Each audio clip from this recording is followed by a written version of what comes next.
to give a little bit of orientation to the meeting tonight.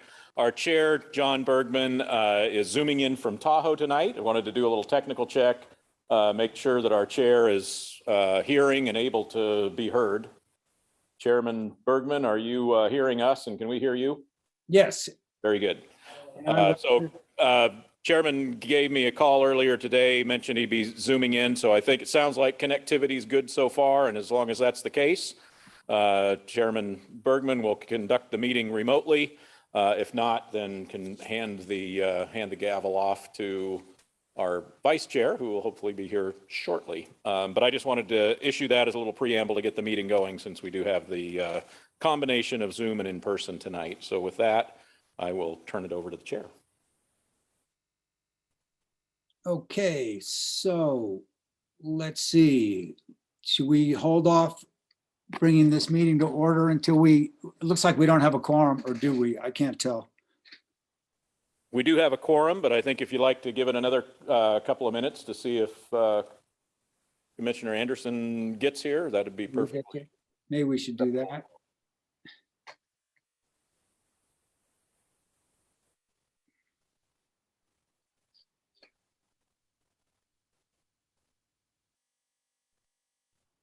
Let's see. Okay. When the presentation's turned on, I think it's ported to your computer.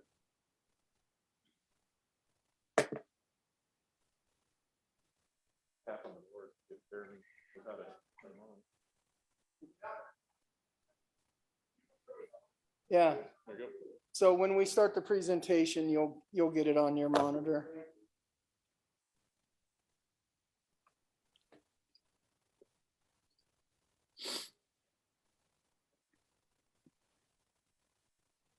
Let's see. So am I the only one zooming in here? That's all I'm seeing on my screen.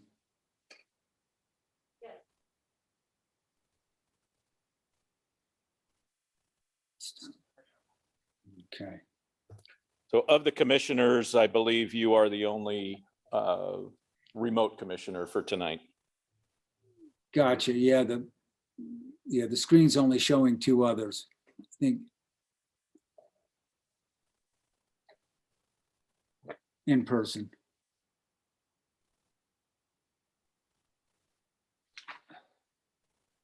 Oh, there we go.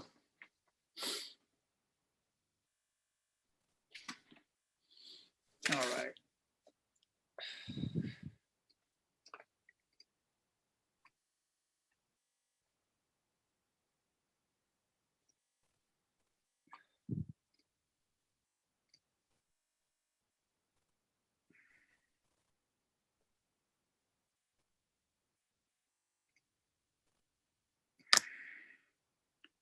Page 20.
Okay, so I think maybe another few minutes, but am I looking at Ann and Jeremy and Jim and Dave in person? Yeah. Okay, great.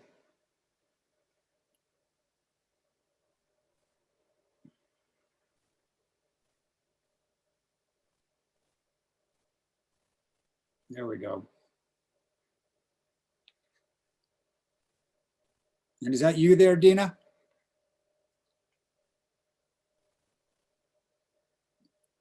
And I did just receive a text from Commissioner Anderson who said he'll be here about 6:15, so he's running late. So I think with that, may as well get started. Okay, so let's bring this meeting to order and we'll go to item 1, which is the flag salute. So I pledge allegiance to the flag of the United States of the United States of America and to the republic for which it stands, one nation, under God, indivisible, with liberty and justice for all. Thank you. Okay, so item 2 is election of Parks Commission Chair, Vice Chair, and Secretary.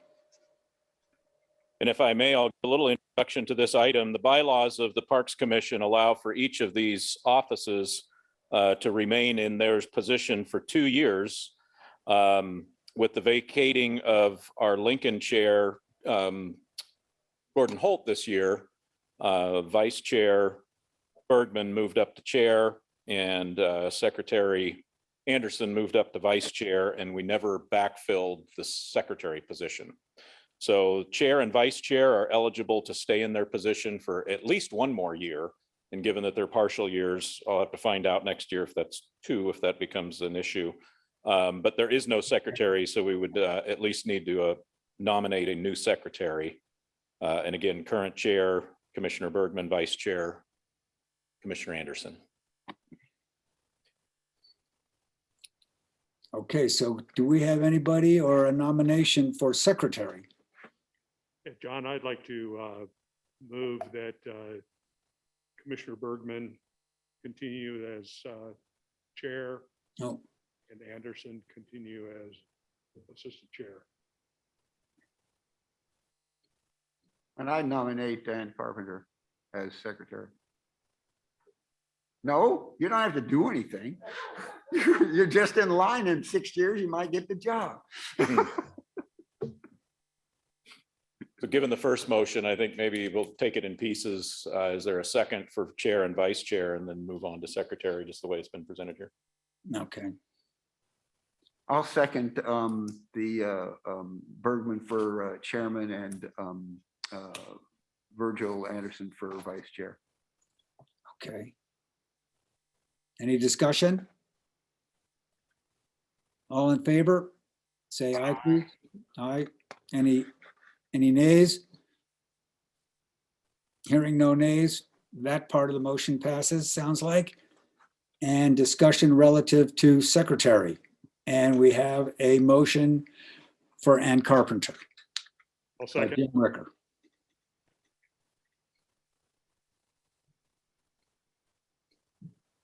Any discussion? Okay, how about you, Ann? You want to discuss it?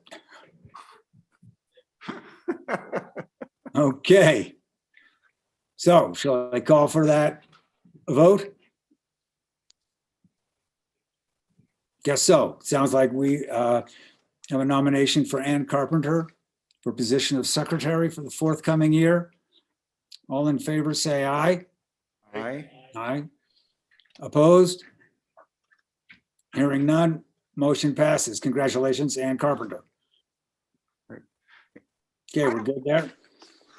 May I ask Andy a question here regarding the bylaws, since he brought it up and I read them, and there's some inconsistencies in them, but have they ever been amended from the ones I've got, which I got 10, 11 years ago?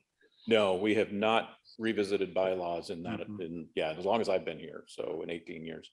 Yeah, and so it doesn't seem to mention anything about a partial term, except that, you can move, the vice chair moves to the chairman's position, and doesn't mention if that counts as a full term or not. And one of the other things I noticed is that it says that you have the chair, the vice chair, and the secretary, and that's the order of that we have. But it says then in the next thing about a quorum, that in order to have a full quorum, you need to have 4 members and one of them needs to either be the chair or the vice chair. So it doesn't sound like the secretary has any, Well, standing. And I'm just thinking maybe we could revisit the bylaws at some point in time.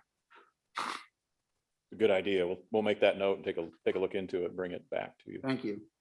Okay, That's all. all righty. So we have secured that. Now we have approval of agenda. Would anyone like to make that motion? I move that we approve the agenda as presented. Okay, was that you? That's Jim? Jim Ricker. Okay, gotcha. We have any discussion? No, good. All in favor, say aye, please, or wave your hand. Hello? Aye. Okay. Agenda's approved. And it looks like I blew it for the last meeting by not asking for approval of the September 17th minutes, which was our Tahoe visit. So would anyone like to make a motion to approve those 60-day-old, no, it's more than that. Anyway, the prior meeting,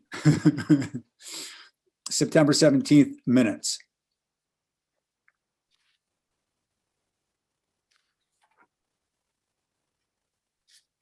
No motion for that from anybody? How about you, Ann? I move that we approve the September 17th minutes as presented. Okay, thank you. I'll second that. Okay, second. By Jeremy, all in favor? Aye.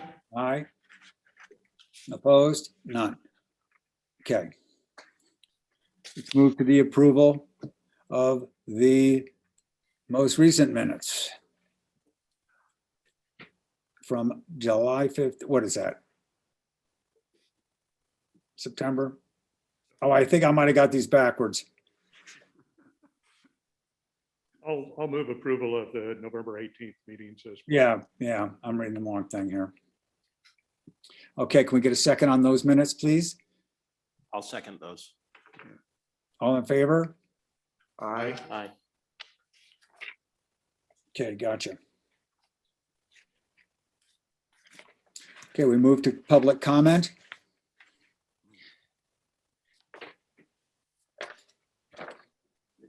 Do we have anybody who would like to make a public comment on items not in this agenda?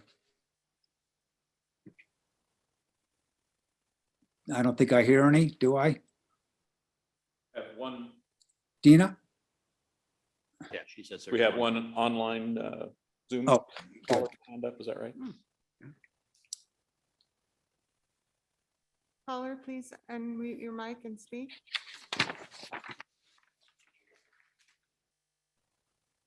I'm sorry?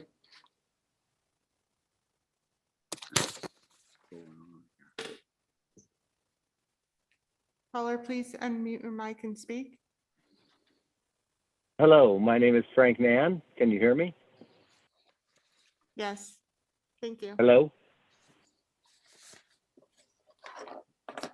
We can- Yes, I'm a resident of 22861 Tiger Lily Road in Colfax.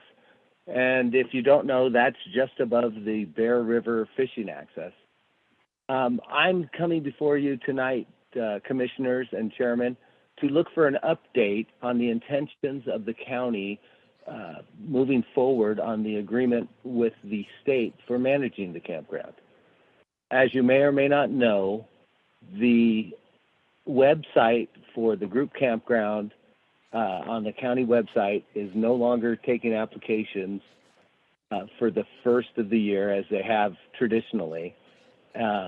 So I'm curious, as well as many of my neighbors, of what the intentions of the county is moving forward.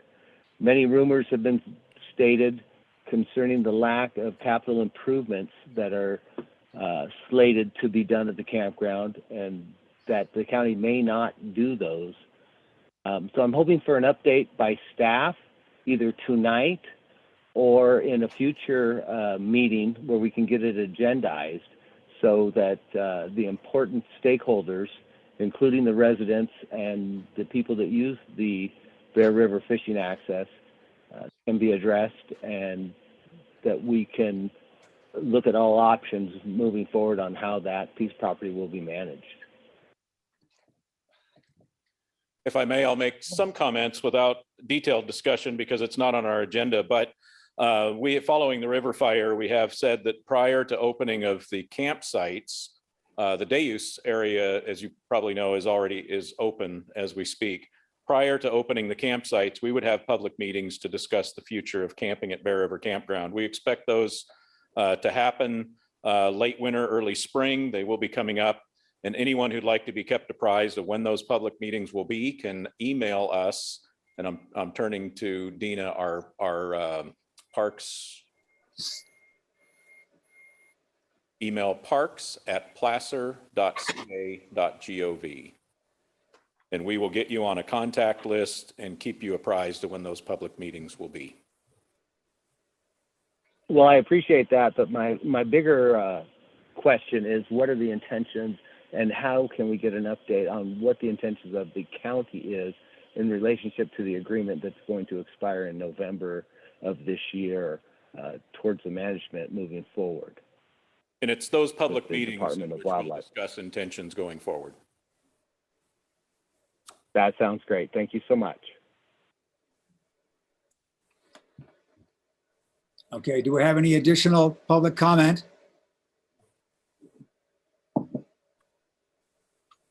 No, we're good? Okay, so we'll close public comment session. Go to item 7, report from Parks Administrator.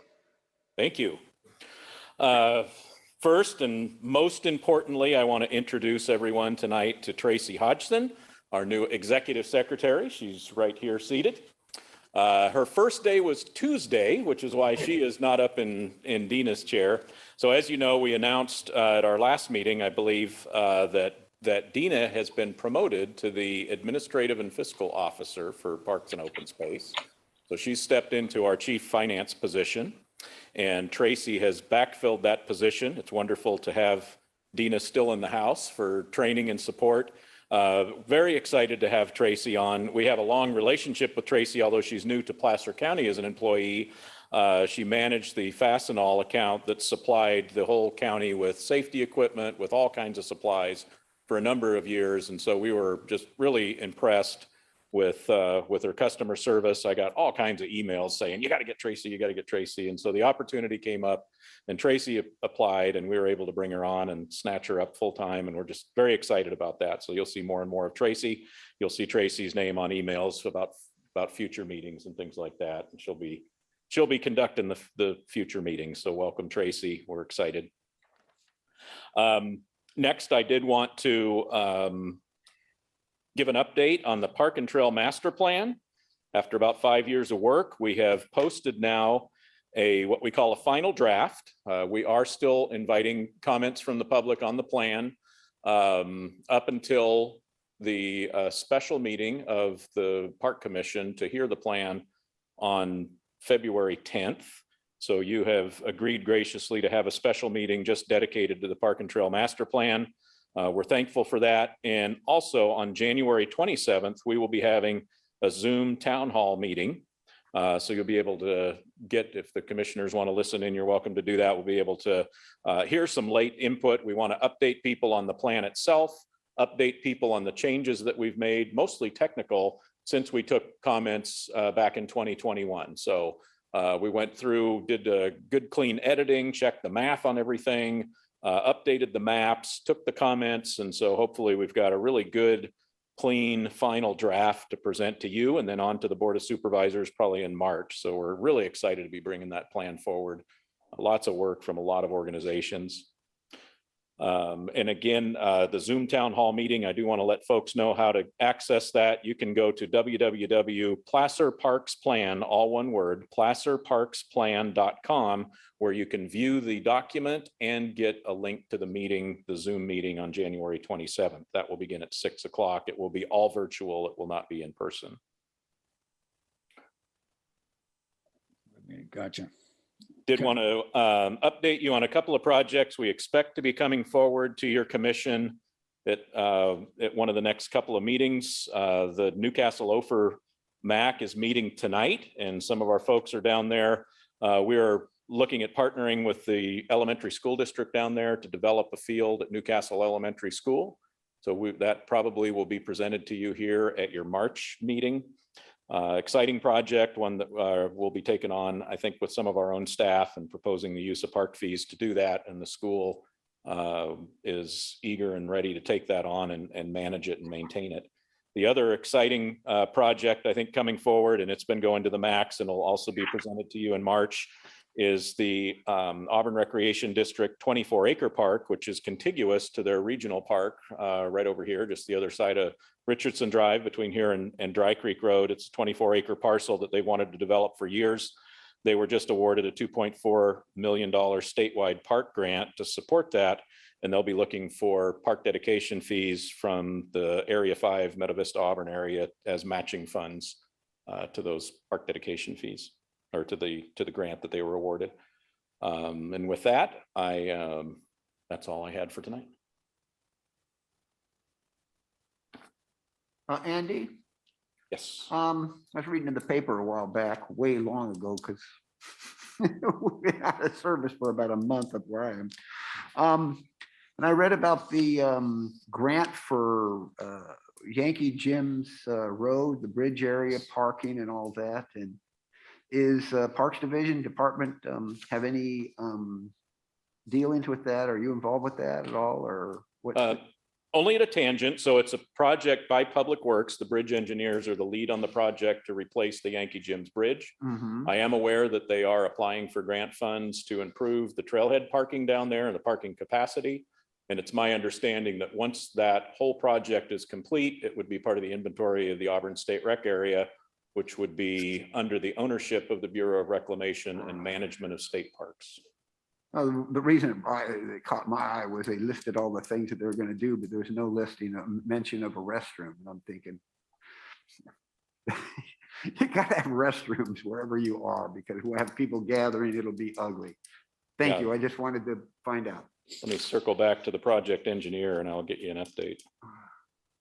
Thanks.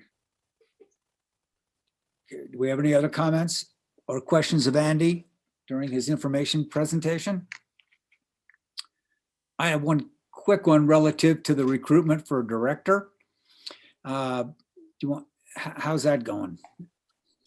So interviews were conducted, I understand, last week. The Board of Supervisors is conducting follow-up interviews, and I do expect that there'll be news of a new director by the next meeting. Okay, so we'll put that on the agenda. Thank you. Okay, do we have any other items, or should we jump to park dedication fee and fund analysis?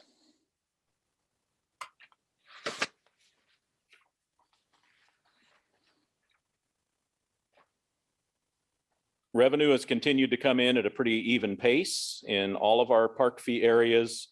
I just wanted to draw your attention to a couple of the areas that you'll be hearing from tonight.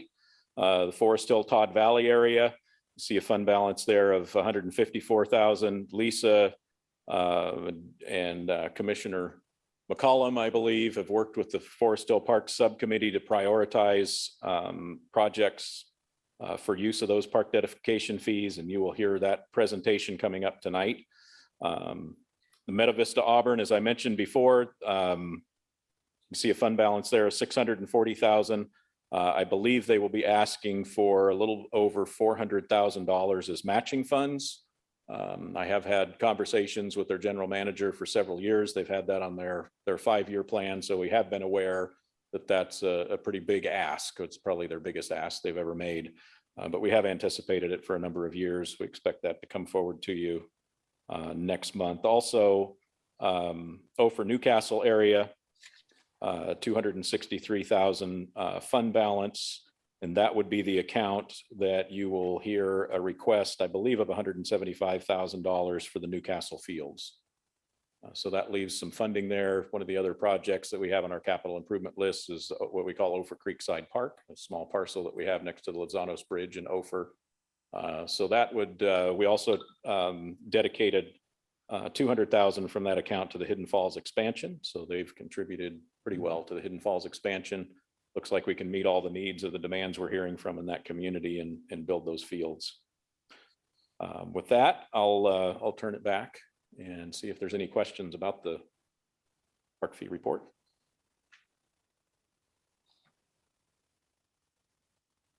Do we have any questions about the park dedication fee funds? Andy, can you remind me, the Dry Creek West Placer, 430,000 in total committed? That's grayed out. What does that mean? At least on my print. Certainly. So 430,000, there's a bond program available to to subdivision builders that allows them to access state bonds for recreational improvements in lieu of paying fees. And that's what one of the subdivisions in Granite Bay did. And we used that funding. We fronted the money. It's a reimbursable program. We fronted the money to put shade structures over the playgrounds in that district and exercise equipment along the trail. I think we visited that when we were down there last year. Yeah. Well, the reason that that's a negative is that that is money owed to us. So we're almost done with all that. We're about to bill the state. And so that's money that should be coming back to reimburse that account. That's not an expense. Can you remind me what the name of that is when the state introduced that option for developers?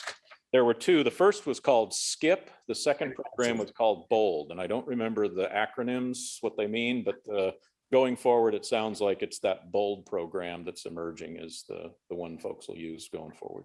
All right. Okay, thank you. I will also mention Colfax, your commission recommended $75,000 for skate park at your last meeting. We have not gotten that to the board yet. We're expecting to get it there in our last meeting in February. So it's not shown as a commitment on this list yet, but it will be shown as a commitment, presuming the board approves that for the Colfax district. $216,000 fund balance today, less that 75,000. Okay, do we have any other questions for Andy in regards to this financial sheet?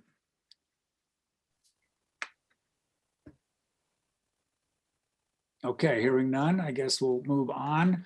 Go to item 9, informational item, Bayside Church Sports Fields. A briefing in regards to the fields and how it will support public recreation in Granite Bay area.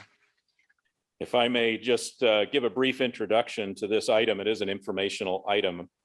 Probably 3 years ago, got a phone call from John Stewart at Bayside Church in Granite Bay asking about partnership for building fields at Bayside Church. If you've seen that, it's the big one right at the corner of Cabot Stallman and Sierra College Boulevard.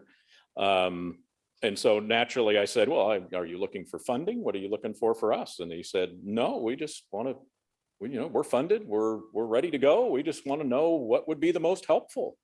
And that is such a rare event, that somebody comes and says, we want to just give something to the community without asking for money. We have wanted to be as supportive of that as we can. You'll recall from the process of the Park and Trail Master Plan that the outstanding request of folks in Granite Bay was additional field space. The leagues down there have grown in length of season. They've grown in number of sports. Even as the population down there begins to age, the participation in sports has continued to grow. And so they've really had a desperate need for field space down there. And Bayside has come into the land use process through the Community Development Department with a proposal for new fields. And I was eager to have them come and just explain that to you and talk about the project that they're proposing as it goes through the process of conditional use permit and things like that. So we have John Stewart with us and Chris Stewart, both representing the project, and they do have a PowerPoint. There we go. And I'll turn it over to Chris and John.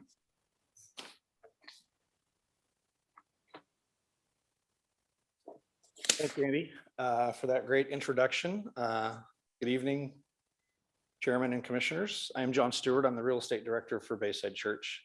Been affiliated with Bayside for about 25 years since the church started. I live just around the corner from the project there in Granite Bay. And I've been the Real Estate Director for 10 years. So I get to handle all of our stuff like land use and buildings and such. Tonight with me, I also have Chris Stewart. She's our planning consultant and has worked with us on all of our projects going back almost 20 years now. So I did want to give you, I'll walk you through some of these slides and just give you a kind of a picture of what we're hoping to do at our Granite Bay facility. But first, I kind of wanted to give you a little bit of an interesting backstory of the genesis of how this came about. As you know, we do a lot of programs on our campus in Granite Bay. Anybody that's been around South Placer for any length of time has seen a number of the things that we do for the community. Most importantly, and probably most visibly, you'll have noticed that we do a lot of kids camps in the summers. And part of our mission is to serve our community. If you believe in the Bible at all, you know what the Bible says: love God, love people. And our mission is to love people in the community. And we do that in a lot of different ways in and around the Sacramento region and the local community. And one of our senior pastors at this Granite Bay campus is a guy named Andrew McCourt. And Andrew is Irish. He moved here from Ireland about 5 years ago to join our team. And being from Europe, he is very much into the correct version, if you ask him, of what is football. Soccer as we know it. He moved here with his 4 kids. He's got 3 boys who all were involved and got involved in the local Granite Bay soccer. And he was immediately made aware by his kids being involved with the shortage of fields and the demand for that. And you combine that with what our mission is as an organization, and he came up with the idea and went to our board and said, we think a great thing for this community would be if we could add some fields, not only for expanding what we do for the church organization, but also expanding what we can do to help the community, most notably soccer fields and other uses, park uses and such. So that's kind of the backstory. That's how we got where we are today. And I just thought that might be interesting for you to know that. You can, if you're ever interested, you can go online to our website and watch any of our services. And Andrew McCourt speaks often, and he has a great Irish accent, and he's very fun to listen to. So I encourage you to check that out. So just a brief overview. There's a slide up, first slide there. It just talks about kind of what the main facility plan is. It's 2 or 3 fields. There'll be a play area for children, a kind of a play structure. There's a covered shade picnic area. We will have bathrooms and a little concession area that we could, provide refreshments. And not on this list, there's also a maintenance building that we're planning to do that just allows us to store equipment and whatever we're going to need to support the facility. This is a kind of a map, and I'll kind of walk you through this.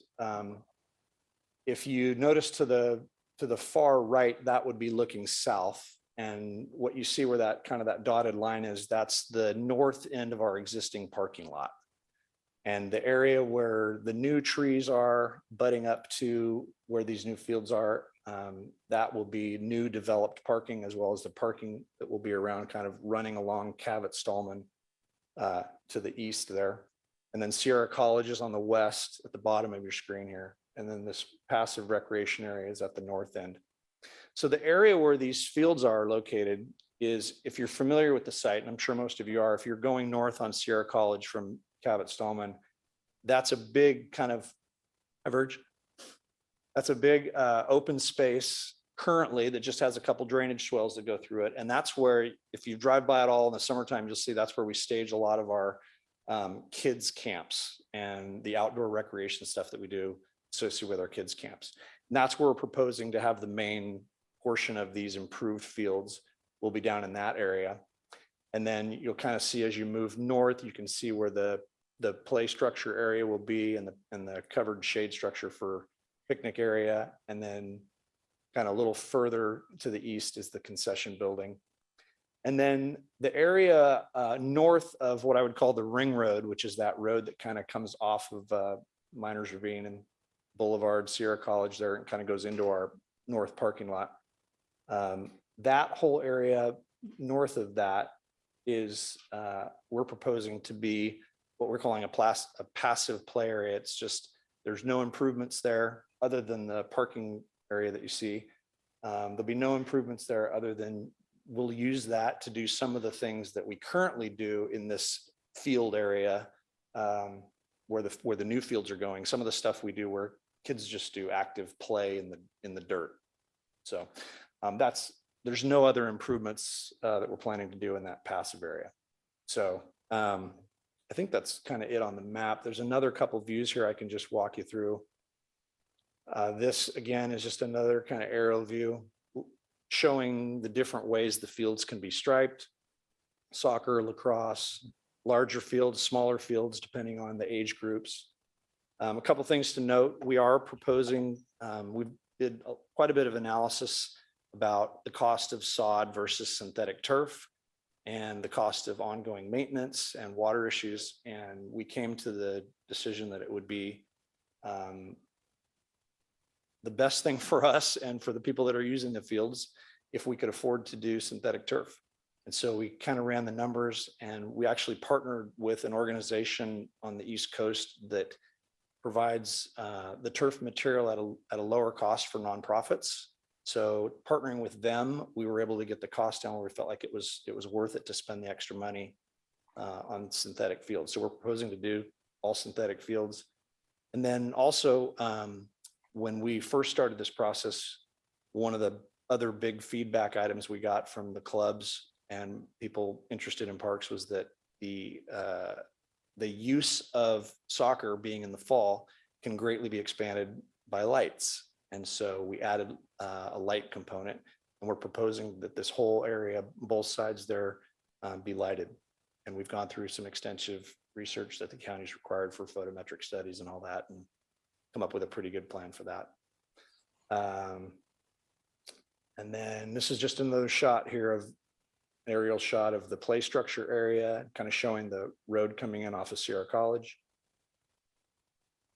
This view is just showing kind of matching monument signs like we have where the main church entrance is, looking into where the fields would be.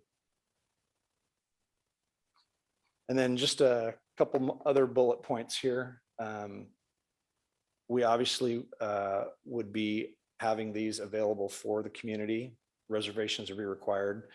The main point I think would be that we'd be partnering, and we've already spent quite a bit of time talking and working with representatives from the Granite Bay Soccer Club, and they're very interested. And being in Granite Bay, we will give the Granite Bay Soccer Club kind of the first stab at reservations for use of the fields. Beyond that, we would open it up to other clubs and schools if needed. But obviously, we will be working around the schedule of Bayside events as well. So it wouldn't be 100% full-time for community, but a good chunk of it will be. It is being proposed, it's a private endeavor by the church, totally funded by us. Depending on if we are approved to do lights, and if you include some of the parking improvements that we're going to be required to do, the budget for this project is somewhere between $5 and $7 million. And that's funded by the generous donations of the people in our constituents of our organization.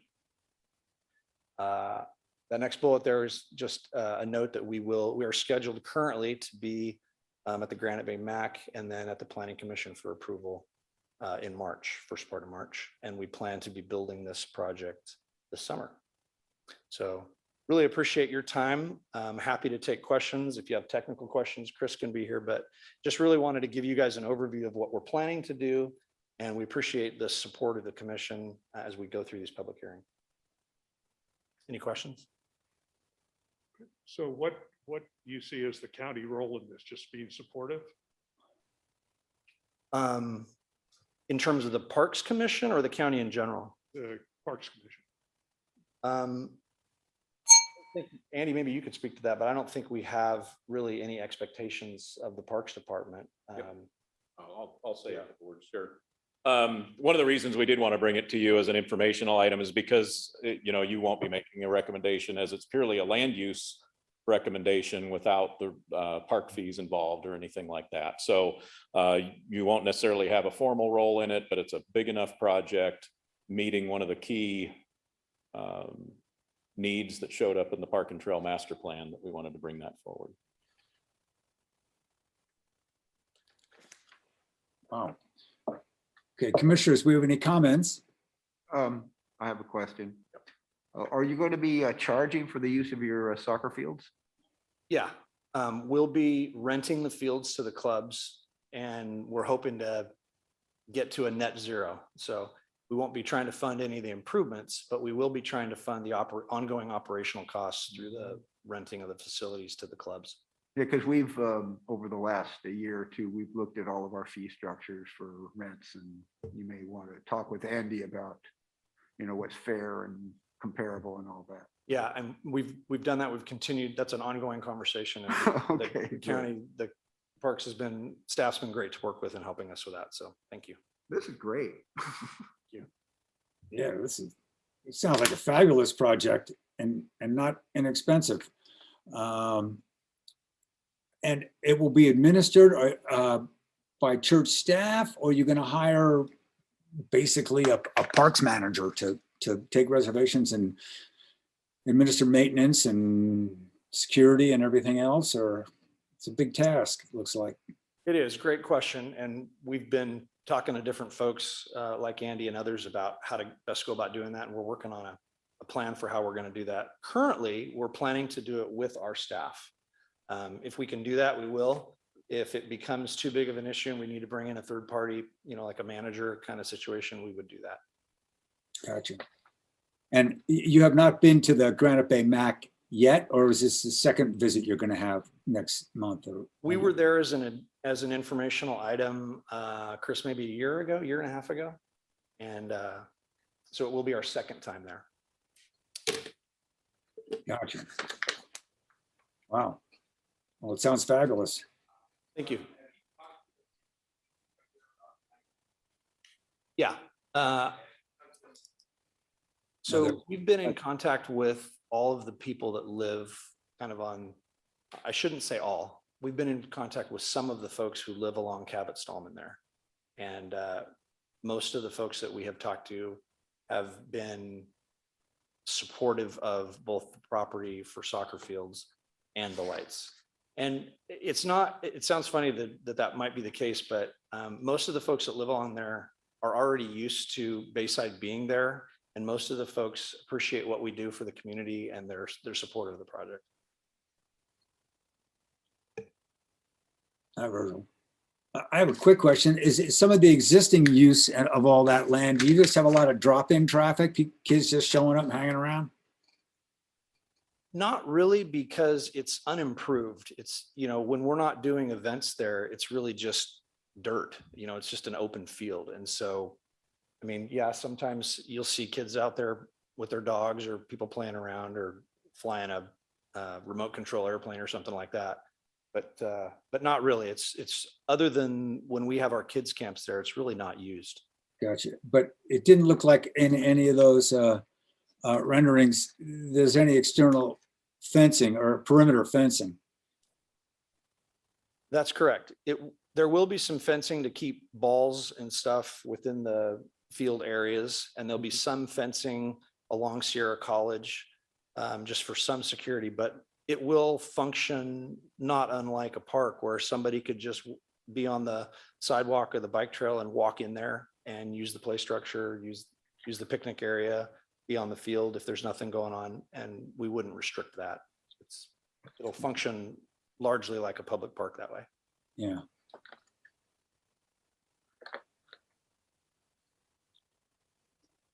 All right, commissioners, we have any more comments in regards to this?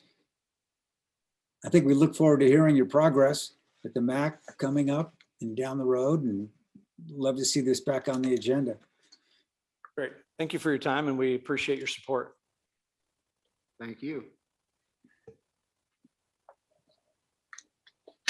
Okay, that's item. Let's go to action items. Forest Hill improvements 2022.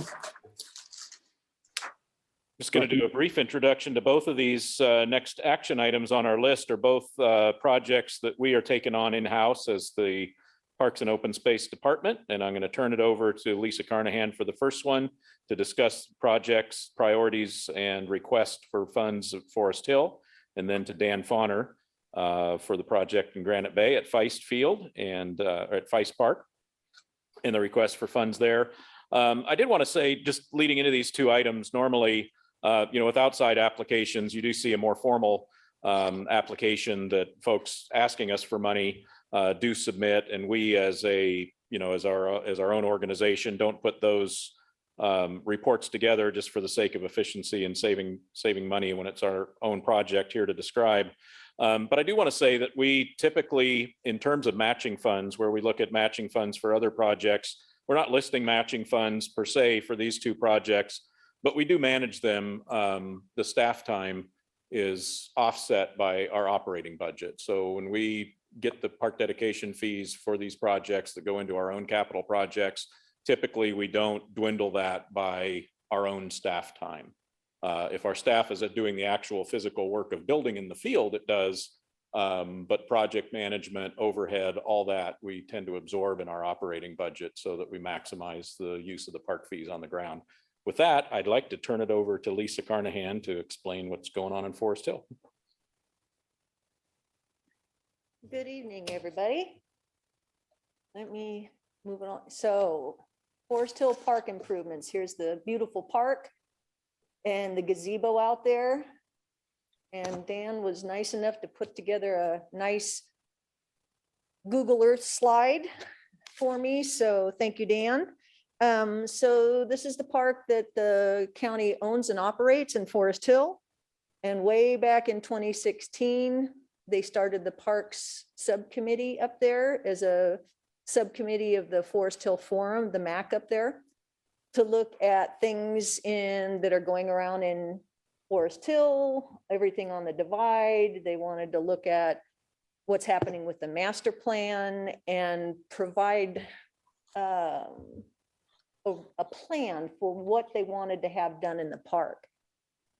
So since then, in 2016, we've been, county staff's been working with the subcommittee and we've gotten a lot of things done. So here is the entrance. You can see that there's this covered pavilion and there's this covered barbecue. That was completed. They had a new pool liner. They put in a bocce ball court that you can't see here. Over at the tennis court area, the pickleball players have just blossomed up there and they've come forward and volunteered their time and efforts. And so we resurfaced these tennis courts and restriped them for both tennis and pickleball. And the tennis or the pickleball club put up a new backstop over here. And then last month we went at our park subcommittee, and Jeremy is now part of the park subcommittee. Welcome. Made a recommendation that night to the Forest Hill Forum to reprioritize the things that are left on their wish list, and recommended to the forum to use $126,000 of the park dedication fees towards lights for the tennis pickleball area, a fenced-in dog park here, some new park-wide water systems. Right now, the water is generally shut off in the wintertime because it freezes up there. So doing something to, upgrades to the water system so we could keep the bathrooms and the water fountains and things running. And lastly, improvements to the Little League and baseball fields, including a new snack shack and other things. And so the forum, we took it to them, talked to them about it, and they all expressed, it was unanimous. They were all very pleased with the priority list that the park subcommittee had come up with and wanted me to forward their approval of that. They recommended. So with that, the fund balance, as Andy said previously, is 154,000 and change. And if this is approved via your recommendation to the Board of Supervisors, there'd be a little over $28,000 left in the park dedication fee account. And with that, I can answer any questions that you might have. Yes, Mr. Anderson. What are the priority that the community came up with? Pretty much, yeah. It was the, I'd have to say, and Jeremy can correct me, but I would think it would probably be what do we put on the thing? The tennis courts. Probably the Little League would come next, I would think. And then dog park and water system renovation kind of equal. Would you agree with that? Yeah. Okay, thank you. Mhm. Any other questions? And Lisa, you anticipate these to be done this summer? If funding's approved? They'll be happening as we have project management time. You know, we'd get the lights going first because they've been really wanting to get those going early on. So yeah, as soon as we go to the board, we'd start queuing up things to get things prepped for whatever can start first, which would probably be setting up the lights. Would be the first priority. So I can't say when everything would be done. It's just that these are the priorities and we're hoping to finish them, you know, within the next year and a half, 2 years kind of thing, but that'll depend on project management staff. Gotcha. But all these projects, tennis courts, dog, field renovation, water, those are going to be jobbed out. I presume the lights are, and internal Actually, the staff will lights, manage yeah, it. we had our building maintenance folks go up and take a look at the lights. So they would be most likely doing that. So those could be done fairly rapidly.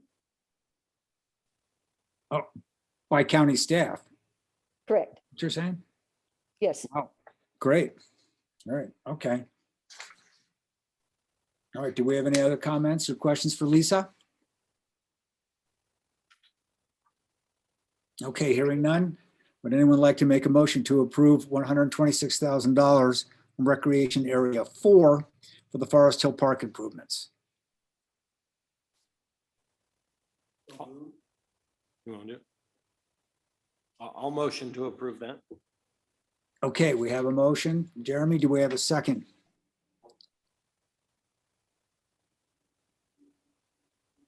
Anyone want to second that? Verge did. Oh, Virgil, oh, sorry, I didn't see it. Okay, so we have a motion and a second. Any additional comments? If not, we'd like to vote on that. All in favor, say aye. Aye. Aye. Any opposed? Okay. Motion passes unanimously. Thank you, Lisa. Thank you. Okay, next item is the Ronald Feist Park renovation. Recommended by County Board of Supervisors to approve park dedication fees in the amount of $150,000. Thank you. I apologize, Verge, you've already got to see this. So I wanted to talk a little bit first about our water conservation program because it ties into our request for funds. We started our water conservation program in 2016. We began by removing 2.19 acres of turf in the Placer County Government Center, some of it right out front here and some of it down on the avenue. So that was kind of our first step in 2016 was reducing the landscape. That saved about 2.6 million gallons of water annually. In 2017, we branched out to Feist Park in Granite Bay. And at that time, the McMichael Field, which we're going to talk about at the end here, it wasn't being used. There was an issue with the main line, partially because it runs through a grove of redwood trees. And we didn't really have any request to use that field. So as part of our water conservation program, we decided to shut off irrigation to that whole field, which saved another 2.7 million gallons of water annually. Is this working? There we go. So that's the old McMichael Field right there that's in red and that we quit watering in 2017. And eventually we kind of came to the conclusion that just removing landscape wasn't the answer, that we had to have a better solution. So in 2018, we started a program. We started out in Loomis Park and we had quite a bit of community support. We had the kids come out and help, and our staff did the work. We removed all the old fescue grass, which is really inefficient with water usage. And we went to a hybrid Bermuda. At that time, it was Celebration Bermuda. And we did both fields. Actually, we did both fields on the south side of the park. Actually, I take that back. We did one in 2018 and the second one in 2019. But between those two, when we started looking at our water reports, we were saving about 45% water over versus using fescue. And the folks that developed the Celebration Bermuda, you know, they were touting 30 to 40%, and we were seeing 45% savings. So by the end of 2019, we had saved another 940,000 gallons of water. So that was pretty good. Then we kind of went into Granite Bay because we have, like Andy mentioned, we've had a huge turf program, a sports turf program. There's a lot of demand for sports in Granite Bay. It's just growing. You heard the church talk about it. So what we did is at Granite Bay Park in 2020, it was kind of a huge year for us because you guys know COVID shut everything down. Most of the youth sports was shut down. And so we took that opportunity and we did one baseball field at Fice Park. And then we converted all of Granite Bay Park to the Celebration Bermuda. And that was actually a huge savings for us because it was another 2.3 acres. And we brought our savings up to another 3.4 million gallons. Just between that one field at Fice, and we call that Aquinas Field, for those of you that aren't native to Granite Bay, and Granite Bay Park, which is pretty large. I'm trying to breeze through this. In 2021, we continued our turf renovation program in Granite Bay. We converted another 0.8 acres of turf at Ronald Fice, doing the second field, which is the Coker Ewing Field. And we converted all of 2.2 acres at Douglas Ranch Park to hybrid Bermuda, saving another 1.4 million gallons a year.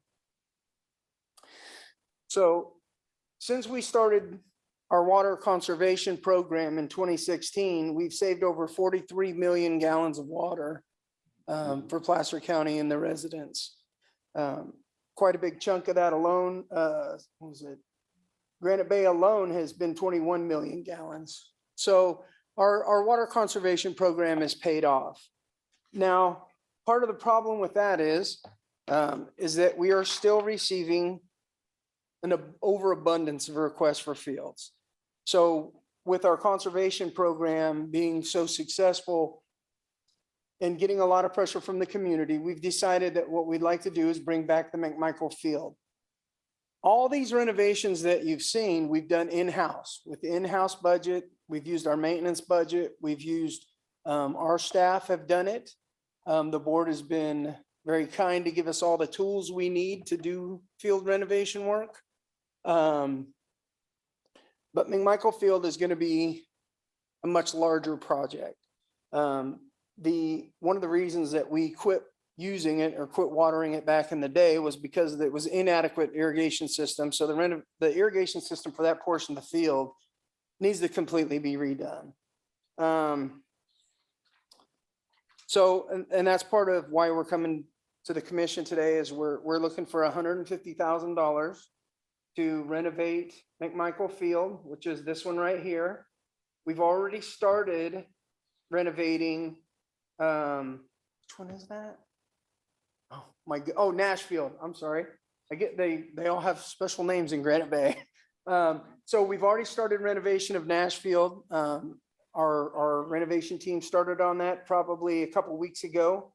And we're trying to do that with, like I said, funding from the Granite Bay L&L, and our staff is doing the work.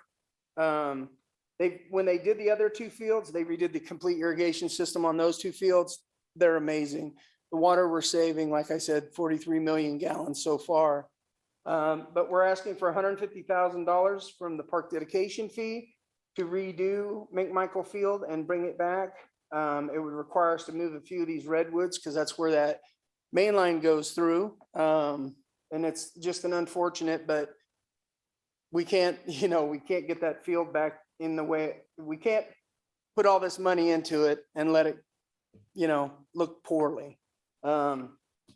We also have been communicating with the Granite Bay Grizzlies, the football team, the local football team. They want to partner with us to do some bleachers. That's very early stages. We don't know if that's even going to happen, but it's just one of those things that my area supervisor, when he made this for me, he's very excited about renovation in Granite Bay. So I'm requesting $150,000 out of the Granite Bay LNL park dedication fees so that we can continue our renovation program and bring McMichael Field back. And that's all I had. Okay, looks like, Verge, you got a question for Ted? I'm Ted today. Is your mic on? But it is now. Okay, thank you.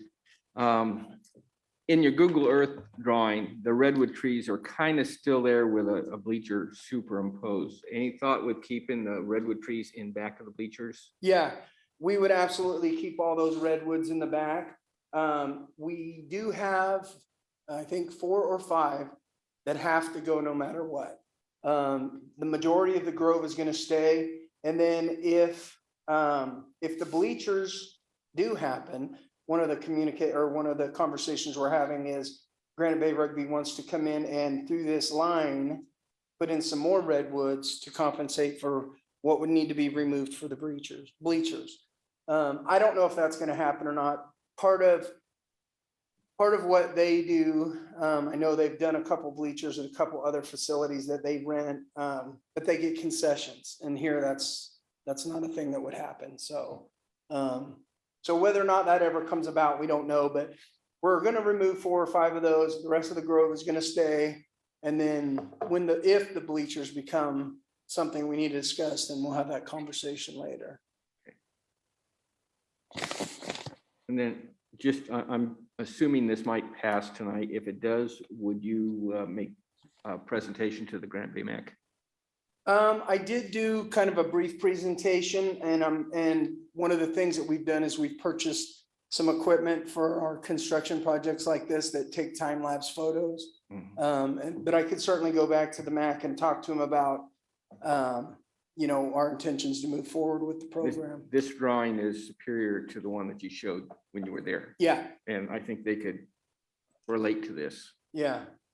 So. Yeah, I could certainly go back to the Granite Bay MAC and have that conversation with them. Thank you. Okay, do we have any other questions for Ted in regards to funds from Area 10? Quick question for Dan. How much water do we use every year? You would be surprised. So tall fescue grass down in the Granite Bay area uses about 1.2 million gallons a year to keep it alive and looking good. Per acre? Yeah, per acre. Yeah. So, depending on where it's at, there's areas in West Placer where it gets really, really hot and then they have wind at night. So it even gets worse. The efficiency of the water goes down.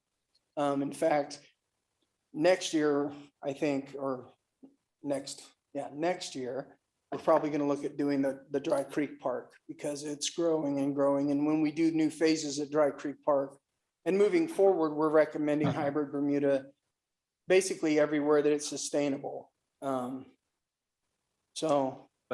countywide, do we use like 200 million a year You know what? for So parks? we have several systems that are on wells. So it's really hard to do any sort of, I could dig into the information and I could just tell you how many acres we have and estimate those numbers. But it's, like I said, it's all estimation. It is heavily impacted. Like I said, we use considerably more at Dry Creek than we do in Granite Bay, just because Granite Bay's built up. There's a lot of trees, so there's less wind drying out the turf at night. And then down in West Placer, everything's new. So all the trees are, 6, 7, 8 feet tall. And when the wind comes through there at night, it just dries everything out. Okay. So it's an efficiency factor. It's hard to, it's, so. See if our park and trail master plan, well, put a figure together on. Yeah. Be a good. Okay, I apologize, Dan, for getting your name wrong.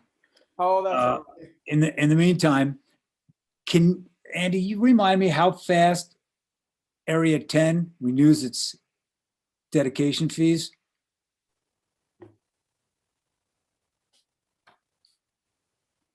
So Area 10 is one of our faster growing areas. And I think just to give you a sense of growth, we had borrowed all of the funds in the Granite Bay account to build the Franklin School Park that opened, I want to say 2007, and we paid that back with incoming fees until I believe 2010 or 12.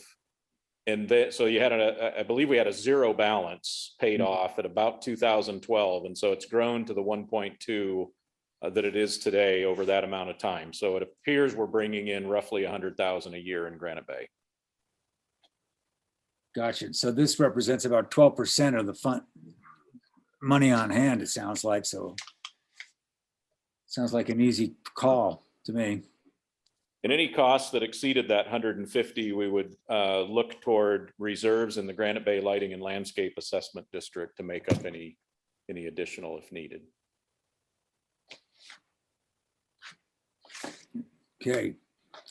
Have any additional comments in regards to this project, these projects? No? Okay, hearing none. Would anyone like to make a motion to approve Area 10's expenditure? Yes, Mr. Chairman, Verge Anderson would like to make a motion that we recommend to the County Board of Supervisors the use of the park dedication fees in the amount of $150,000 from Recreation 10 in Granite Bay for the renovation of McMichael Field at Ronald L. Feist Park in Granite Bay. Okay, thank you, Virgil. Do we have a second? I'll second that. Any further discussion? Hearing none. All in favor, please say aye. Aye. Any opposed? Hearing none. Motion is approved. Great. Thank you. All right. Thank you, Dan.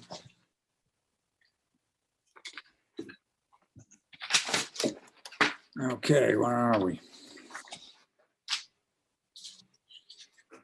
So remaining items, I've lost my last sheet.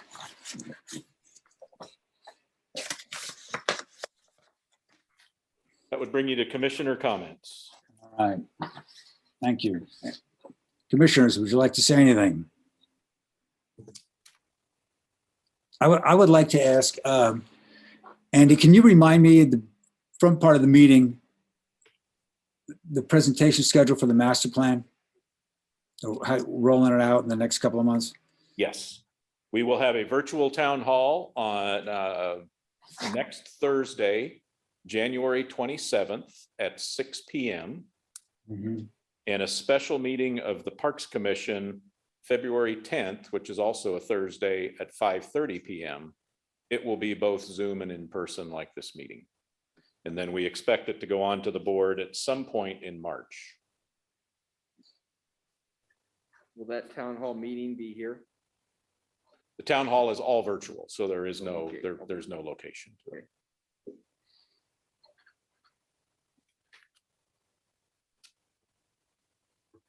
Okay, and that document, is that currently posted? It is currently posted at placerparksplan.com, all one word, placerparksplan.com. And I think it came out today too via email, like the Placer County newsletter that comes out. It made an announcement there too. Great. Okay, do we have any commissioner comments? Hearing none, sounds like our next meeting then will be February 10th in regards to that Park and Trail Master Plan. If I may just say a few words about upcoming meetings, we did want to post the tentative times. February 10th would be the special meeting. March 17th would be your next regular meeting. And a couple of notes on what to expect in upcoming meetings. With the format that we've gone to with Zoom and physical location, these meetings are recorded and we will be posting them online. And I want to give a shout out to Jeremy Kelly, who's been in the background of all this, our audio video expert who keeps this really rolling well. I just tremendous job, Jeremy. Thank you. And has offered to continue it at least into the foreseeable future. With that, with it being available online, customarily, the board meetings, the planning commission meetings that have a similar format that are recorded don't do exhaustive minutes. So they don't try to capture the conversation when it's there to go view. The minutes just consist of the technical actions that and the votes that take place. So that's our intention going forward, as long as these meetings are going to be available to look at verbatim, to simplify the meetings just to the actions that are taken.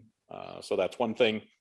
I did also just want to get some ideas from you. As you know, we tend to take our September meeting and go up and see what's happening in Tahoe, but at least one other meeting during the year, do a tour of some of the things that are going on in the West. And so I wanted to get some ideas of your own curiosity. I think we have not been in Granite Bay for quite a while to see what's going on there. And I don't recall ever being in Forest Hill. So just some feedback. We would like to get you out maybe at the March meeting or the May meeting to get out and see some stuff. So just in order of priority, do you have any particular interests you'd like us to plan toward first and kind of pass that along? And then while you're speaking on that, just to verify the February 10th and March 17th meetings, just an initial idea that should be able to get a quorum. That'd be good feedback as well. Okay, does anybody have any problems with those two dates? Okay, good. That sounds fine. And any input from commissioners relative to an on-site visit at Forest Hill or Granite Bay? I'd like to see Forest Hill. Forest Hill is beautiful in May. Yeah, I was gonna say March, maybe not. I'd like to see Forest Hill too. Okay, I'd like to see Granite Bay. I seem to miss them. I mean, we've done a couple of them and I seem to get ill or something whenever we do that. So I know nothing about it. I've been here 10 years. So All right.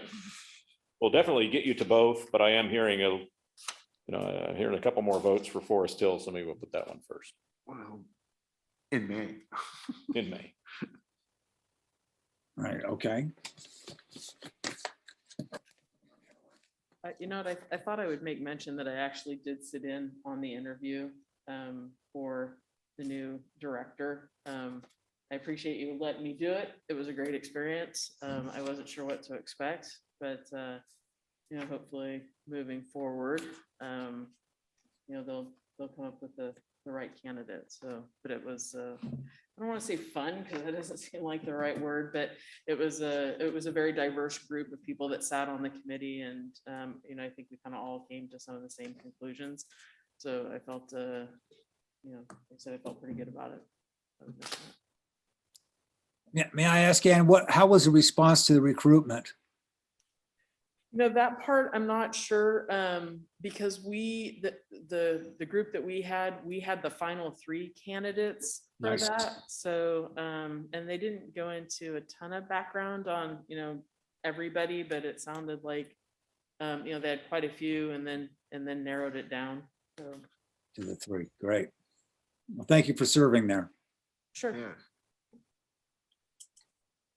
Okay, do we have any additional comments? Okay, hearing none, I guess we'll adjourn this meeting and sayonara.